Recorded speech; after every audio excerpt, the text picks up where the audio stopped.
میرے گھر میں صرف میری والدہ تھی جن سے میرا بے حد لگاؤ تھا۔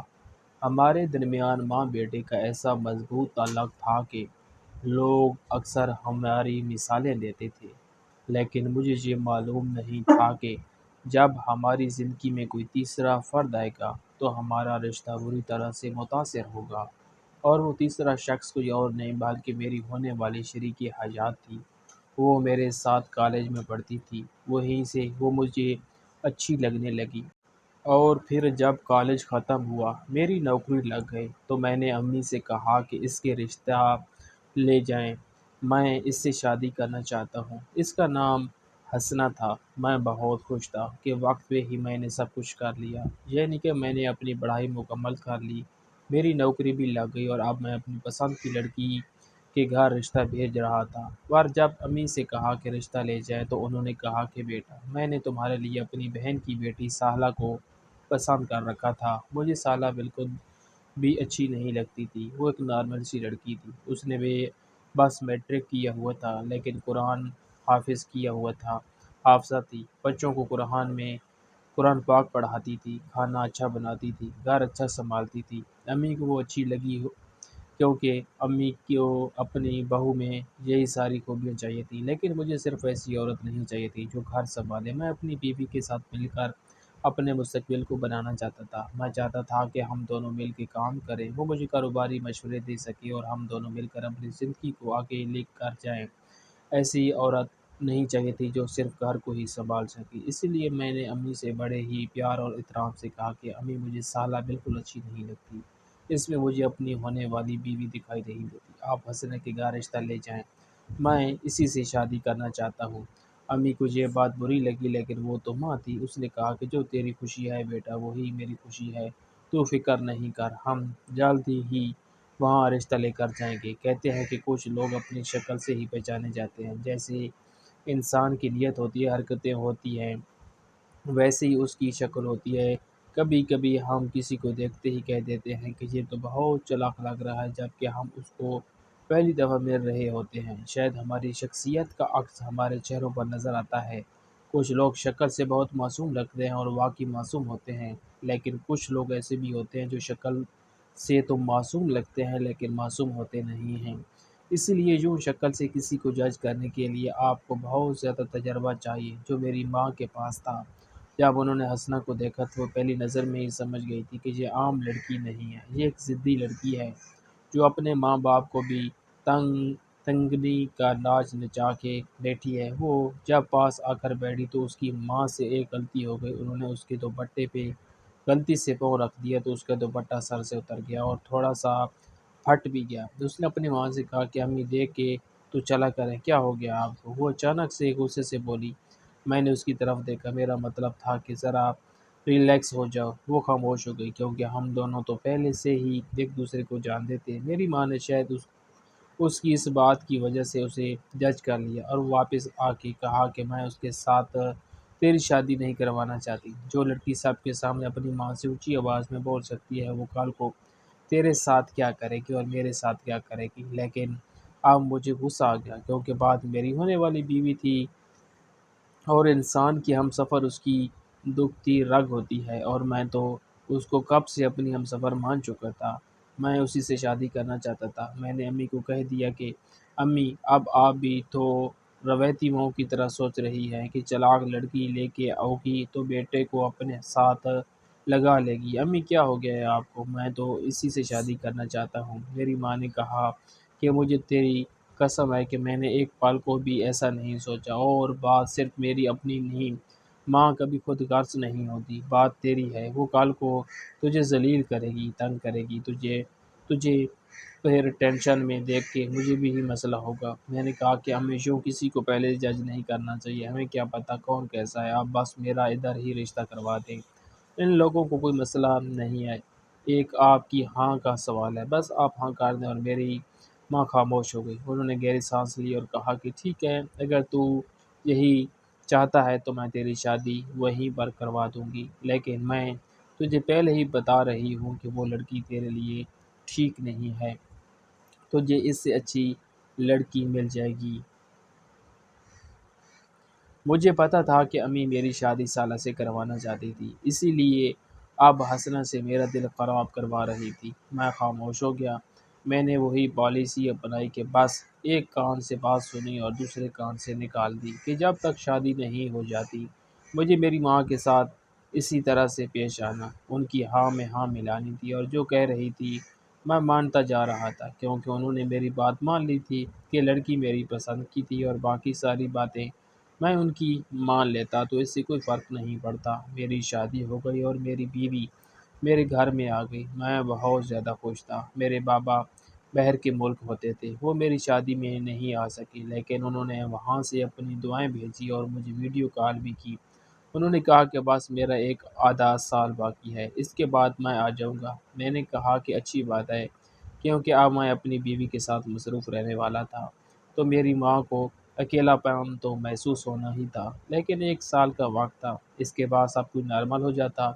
لیکن حسنہ نے پہلے دن ہی گھر میں تماشا ڈال دیا۔ مجھے اس بات کی توقع بالکل بھی نہیں تھی۔ صبح ہوئی تو اس نے کہا کہ جی کیا ناشتہ بنا کے رکھا ہے؟ میں ایسے ناشتے نہیں کرتی، اگر میں ایسے ناشتے کرنے لگی تو میں موٹی بھینس بن جاؤں گی۔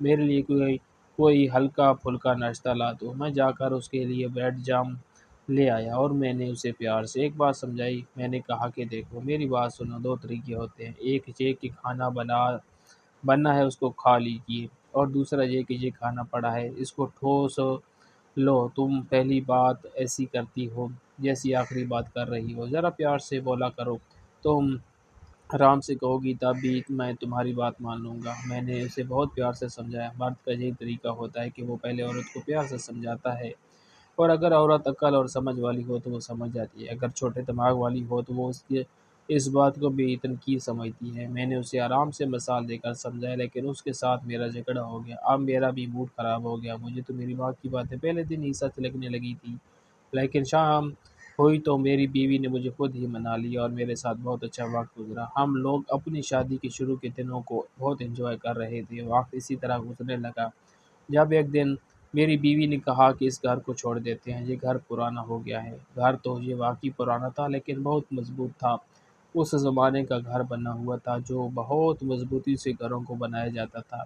یہ گھر میرے بابا نے خریدا تھا۔ یوں سمجھ لے کہ اس کی تعمیر بالکل ہی پرانی طرز کی تھی۔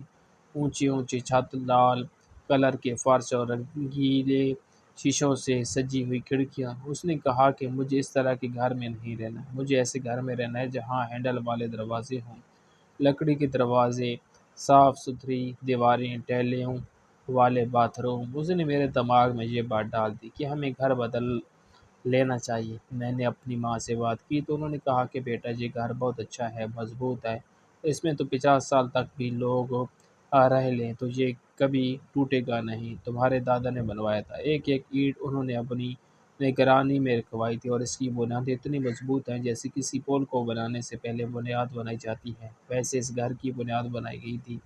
اس کے بعد دیواریں کھڑی کی گئی تھی۔ میں نے کہا کہ امی گھر پرانا بھی تو ہو گیا ہے، اور آج کل کون ایسے گھروں میں رہتا ہے؟ غسل خانہ الگ بنا ہوا ہے، باتھ روم الگ بنا ہوا ہے، اتنا بڑا کچن ہے، اتنے بڑے کچن کی تو ضرورت بھی نہیں ہوتی، اور یہ کھلے کھلے گراؤنڈ، ان کا ہم نے کیا کرنا ہے؟ یہاں پر انسان کیا کرے گا؟ اس سے اچھا کہ کمرے بڑے بڑے ہوں۔ بس میں کوئی گھر دیکھ لیتا ہوں اور اس گھر کو بیچنے کے بارے میں سوچتا ہوں۔ میں نے اپنے والد صاحب سے بات کر لی۔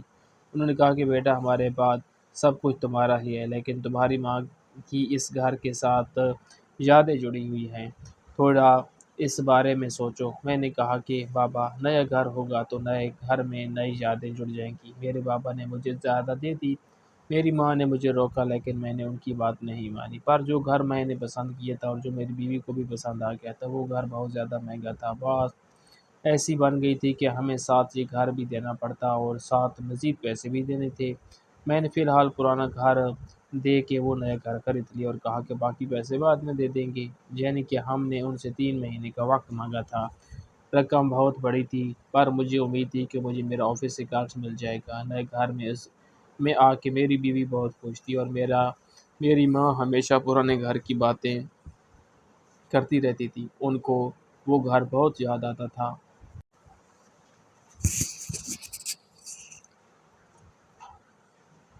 کیونکہ وہ اس گھر میں رخصت ہو کے آئی تھی۔ میں بھی اسی گھر میں پیدا ہوا تھا۔ میری ایک بہن اسی گھر میں فوت ہو گئی تھی۔ وہاں ان کی زندگی کی اچھی بری ساری یادیں بسی ہوئی تھی، اور پھر جب ہمیں مہینے بعد یہ پتہ چلا کہ اس گھر کو توڑ کے وہاں پہ فیکٹری بنائی جا رہی ہے، تو میری امی کو بہت دکھ ہوا، کیونکہ وہ گھر کمرشل جگہ پہ تھا اور فیکٹری والے نے خریدا تھا۔ اس نے کہا تھا کہ بہت بڑی جگہ ہے، میں یہاں پر گولی ٹافیوں کی فیکٹری بنا لوں گا۔ امی نے سوچا تھا کہ کبھی بھولے بھٹکے گھر کو دیکھنے چلے جائیں گے، لیکن اب تو انہوں نے پورا گھر ہی ملیا میٹ کر دینا تھا اور نئے سرے سے فیکٹری بن جانی تھی۔ پہلے میں نے اپنی پسند کی شادی کر لی، پھر میں نے اپنی بیوی کے کہنے پر گھر بیچ دیا، اور اب نئے گھر میں نئے طور طریقے آ رہے تھے۔ میری بیوی نے گھر میں سب کچھ بدل دیا تھا۔ جو گھی ہم کھاتے تھے اب وہ کہہ رہی تھی کہ اس کی جگہ آئل کھائیں گے۔ جس چکی کا آٹا کھاتے تھے وہ چھوڑ کے بازاری آٹا کھانے لگی۔ گھر میں جو چیز جس طرح سے بنتی تھی وہ سب کچھ اس نے بدل دیا تھا۔ میری ماں کو یہ بدلاؤ اچھا نہیں لگ رہا تھا، وہ آج کل بیمار رہنے لگی تھی، لیکن میں ان کی زیادہ دیکھ بھال نہیں کر پاتا تھا کیونکہ مجھے ابھی بہت بڑی رقم ادا کرنی تھی۔ 3 مہینے بعد یہ گھر ہم سے واپس بھی لیا جا سکتا تھا۔ میں اپنی مصیبتوں اور مسئلے مسائل میں پھنسا ہوا تھا۔ ادھر ماں بیمار تھی اور بیوی کے چونچلے ختم نہیں ہو رہے تھے۔ میں نے کہا کہ اتنے سارے پیسے کہاں سے دوں گا؟ تو میری بیوی نے کہا کہ تمہارے بابا واپس آ رہے ہیں نا، ان سے کہنا ہے کہ وہ پیسے دے دیں گے۔ جب اتنا عرصہ باہر کے ملک گزارا ہے تو خالی ہاتھ تو نہیں آئیں گے نا، ان کے پاس بہت سارے پیسے ہوں گے۔ میں نے کہا کہ ہاں یہ بات تو ٹھیک ہے تمہاری، میں آج ہی ان سے بات کرتا ہوں۔ میں نے بابا سے بات کر لی۔ بابا نے کہا کہ سارے تو نہیں لیکن آدھی اماؤنٹ ہے میرے پاس، یعنی کہ 40 لاکھ روپے۔ اگر تم کہتے ہو تو میں تمہیں بھیج دیتا ہوں، لیکن بیٹا میرے پاس صرف یہی ہے کیونکہ میں نے بھی اپنی بہن بھائیوں کی شادیاں کی، تمہاری پڑھائی بہت پیسے لگائے، گھر کو بھی چلایا، زیادہ پیسے نہیں بچا پایا، اور یہ تو یوں سمجھو کہ اگر میں 20 سال سے وہاں رہ رہا ہوں تو 20 سال سے تھوڑی نہ پیسے جمع کر رہا ہوں گا، وقت کے ساتھ پیسے کہاں بچتے ہیں۔ میں نے کہا کہ بابا آپ یہ پیسے بھیج دیں، مجھے ان کی ضرورت ہے۔ انہوں نے وہ پیسے مجھے بھیج دیے اور میں نے مکان والے کو دے کر اسے 2 مہینے کا وقت مانگ لیا۔ میری تھوڑی سی ٹینشن ختم ہو گئی، لیکن میری امی نے مجھے کہا کہ بیٹا تجھے اپنے باپ سے پیسے نہیں لینے چاہیے تھے، ساری زندگی اس نے تیرے لیے سب کچھ کیا ہے، اب تجھے خود ہی سب کرنا چاہیے تھا۔ میں نے کہا کہ بیٹا باپ سے پیسے نہیں لے گا تو اور کس سے لے گا؟ امی نے کہا کہ جو تیری مرضی۔ میں نے کہا کہ امی میں نے آج تک آپ لوگوں کے سامنے کبھی کوئی نافرمانی نہیں کی، اونچی آواز میں بات نہیں کی، آپ کو مجھ سے شکایت نہیں ہونی چاہیے۔ میری ماں خاموش ہو گئی۔ اس نے کہا کہ تو ٹھیک کہہ رہا ہے، لیکن ایک آخری خواہش ہے، اس کے اوپر تھوڑا سوچ لے۔ میں نے کہا کہ کون سی خواہش؟ تو کہنے لگی کہ میں تیری اولاد کی شکل دیکھنا چاہتی ہوں، آج کل بیمار تھی اس لیے جذباتی ہو رہی تھی، جبکہ انہوں نے کون سا ابھی اس دنیا سے چلے جانا تھا۔ میں نے کہا کہ یہ تو میری بھی خواہش ہے، آپ فکر نہیں کریں، جلدی آپ کو خوش خبری سنا دیں گے۔ میری ماں خوش ہو گئی۔ جب میں نے اپنی بیوی سے بات کی تو اس نے صاف انکار کر دیا۔ اس نے کہا کہ میں تو ابھی ماں نہیں بننا چاہتی۔ مجھے اس کا یہ صاف انکار بالکل اچھا نہیں لگا کیونکہ میں خود بھی اولاد چاہتا تھا۔ میں خاموش ہو گیا۔ میں نے کہا کہ اس کے ساتھ زیادہ جھگڑا کروں گا تو یہ ضد کرے گی، اللہ خود ہی اولاد دے دے گا اور سب کچھ ٹھیک ہو جائے گا۔ لیکن ہماری شادی کو کافی وقت ہوا جا رہا تھا لیکن اولاد نہیں ہو رہی تھی۔ میں نے ایک دن اپنی بیوی سے کہا کہ ڈاکٹر کے پاس چلتے ہیں، تو اس نے کہا کیونکہ میں باز ہوں کیا تم مجھ پر الزام لگا رہے ہو؟ میں نے کہا کہ نہیں، پتہ کرتے ہو سکتا ہے کوئی مسئلہ ہو، کسی مسئلے کے ہونے کا مطلب یہ تو نہیں کہ تم خدا نخواستہ باز ہو۔ تو کہنے لگی کہ بس پھر مجھے نہیں جانا ڈاکٹر کے پاس۔ میں نے کہا کہ ٹھیک ہے۔ میری امی کی طبیعت بہت زیادہ خراب رہنے لگی ہے، بابا واپس آ گئے۔ بابا نے آنا تو بعد میں تھا لیکن امی کی بیماری کا سن کے جلدی واپس آ گئے۔ اب وہ امی کے پاس تو رہتے تھے لیکن امی کی طبیعت پھر بھی سنبھل نہیں رہی تھی، ادھر میری اولاد نہیں ہو رہی تھی، اور پھر ایک دن ایسا ہوا کہ میرے بابا اچانک ہی اس دنیا سے چلے گئے۔ میں نے بہت سے لوگوں کی کہانی سنی تھی کہ ساری زندگی بیر گزار کے آتے ہیں اور واپس آتے ہی ان کی زندگی تمام ہو جاتی ہے۔ میرے بابا کے ساتھ بھی یہی سب ہوا، پتہ نہیں چلا کہ کیا بنا۔ ڈاکٹر نے جب چیک اپ کیا تو انہوں نے کہا کہ ان کو دل کا دورہ پڑا ہے، اس لیے ان کی موت اچانک ہی ہو گئی ہے۔ امی بہت دکھ میں تھی اور میں بھی، بابا اس دنیا سے جا چکے تھے، اور ساتھ ہی مجھے یہ بھی پتہ چلا کہ مکان مالک نے بقایا پیسوں کی ادائیگی کا مطالبہ کر دیا ہے۔ وہ کہتا ہے کہ بس میرے پیسے مجھے دے دیں کیونکہ میں باہر کے ملک جا رہا ہوں اور میرے پاس پیسے نہیں تھے۔ میں نے اسے کہا کہ ابھی ابھی میرے والد صاحب فوت ہوئے ہیں۔ اس نے کہا کہ پیسوں سے آپ کے والد صاحب کی فوت ہونے کا تعلق نہیں ہے، وہ تو چلے گئے، آپ نے میرے ساتھ ایگریمنٹ کیا ہے، اب آپ نے مجھے 40 لاکھ روپے دینے ہیں، میرے پاس 40 لاکھ تو کیا اس وقت میرے پاس 40,000 بھی نہیں تھے۔ بیوی سے کہا کہ اپنے زیور دے دے، بعد میں نیا بنوا دوں گا۔ اس کا زیور 20 لاکھ کا تو بنتا ہی تھا اور ہم نے ہی بنایا تھا، اس میں سے کچھ زیور میری امی کا بھی تھا، پر اس نے کہا کہ وہ تو ایک انگوٹھی بھی نہیں دے گی، یہ تو اس کا حق ہے۔ میرا اس کے ساتھ جھگڑا ہو گیا۔ میں نے کہا کہ میری مصیبت میں تم میرا ساتھ نہیں دو گی تو کون دے گا؟ اس نے کہا کہ میں زیور دے کے تمہارا ساتھ نہیں دے سکتی کیونکہ ایک دفعہ زیور بک جاتے ہیں تو دوبارہ کبھی نہیں بنتے۔ میں پریشان ہو گیا اور جا کر امی کے پاس بیٹھ گیا۔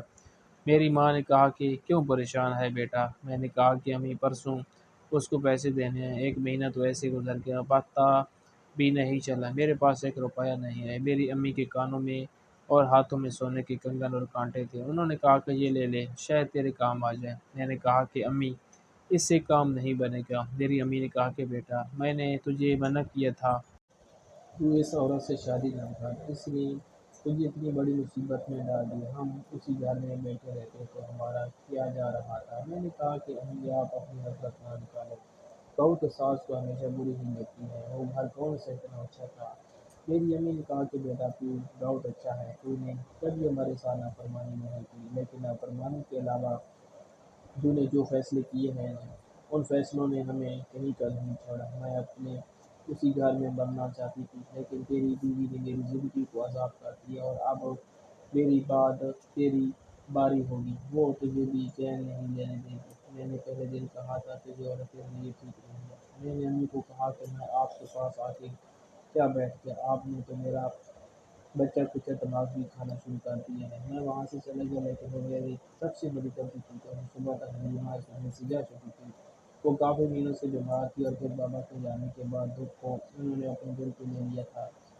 مجھے بہت افسوس ہوا کہ میں نے آخری وقت بھی میں اپنی ماں کے ساتھ بدتمیزی کی، میرا مالک مکان کے ساتھ جھگڑا ہو گیا۔ 1 2 مہینے کے بعد اس نے ہم سے گھر لے لیا اور ہم کرائے کے گھر میں رہنے لگے۔ میرا کاروبار بھی اچھا نہیں جا رہا تھا، ہم لوگ کرائے کے گھر میں آ گئے تھے، جو پیسے ہمیں واپس ملے تھے وہ بھی ایسا ایسا ختم ہو رہے تھے کیونکہ ہم گھر کے کچھ پیسے تو دیے ہوئے تھے، جھگڑا ہوا تھا تو وہ بھی واپس ہمیں دے دیے گئے تھے۔